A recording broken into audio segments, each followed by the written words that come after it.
So, yung nagbigay ng strong impression sa akin is yung learner ko. Pangalan niya, siya si Ruben.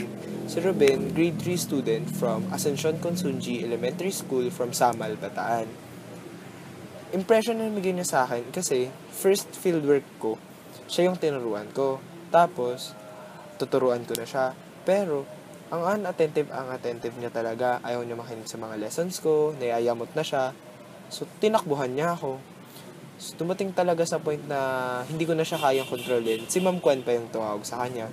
Yung strong impression na nabigay niya sa akin is negative na hindi natin sila talaga masisisi. Since ganun talaga yung kinalakihan nila, ganun yung pamumuhay nila. Tapos, yung positive naman is maswerte talaga sila na may mga tumutulong sa kanila like yung UST and STP. This experience somehow affected my worldview. Nakita ko yung need ng bawat community ng proper education in terms of academics and in terms of values education. Nakita ko rin dito yung dapat na ipamahagi natin yung mga lahat ng naituturo ng mga teachers natin and lahat ng mga parents natin. Siguro natutunan ko din dito is yung sense of responsibility. Sabi nga ni Dr. Jose Rizal, the youth is the hope of future. Yun. Siguro yung mga difficult na parts ng trabaho ko is yung effort ko sa pagtuturo sa kanila. Minsan nga naisip ko grade 6 na ang sayang tinuruan ko eh. Ang hirap talagang nilang amuhin. Minsan kailangan ko pa talagang bilhan sila ng ice cream or kahit anong pagkain para amuhin lang sila.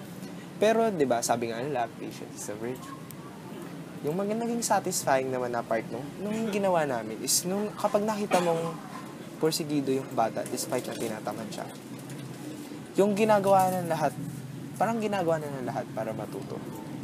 Gumagaan yung loob ko pag nakikita ko silang porsigido, at the same time, naging porsigido, nakaturuan sila. Siguro nagamit ko talaga dito yung 3 domestic values na inituro sa akin ng UST. Una, yung pagiging competent ko. Dapat, alam mo talaga yung mga tinuturo mo. Hindi lang yung basta-basta mo lang ituturo nang hindi mo naman talaga alam. Sabi nga nila, Thomasian tayo. Dapat alam natin yung mga tinuturo natin. Dapat we are the best that we can be. Pangalawa, yung pagiging compassionate. As Thomasians, dapat isinishare natin yung mga alam natin sa iba. Hindi lang yung sa pansarili natin. May pangangailangan din sila. Nagamit ko din dito yung time and effort ko. Siyempre, yung knowledge ko na na-impart ko na sa mga bata.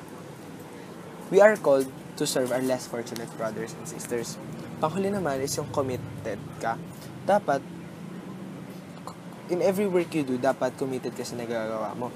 Pinili ko to talagang LTS, hindi dahil ayokong siwats or the like, kasi gusto ko talaga to. Ito yung passion ko.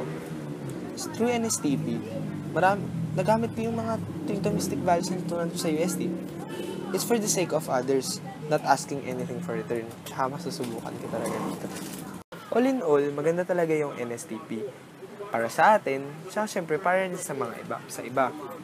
Siguro ang may sasuggest ko na lang is more quality time din sa learner. Kasi kapag hindi mo talaga sila masyadong vibes or the like, hindi ka nila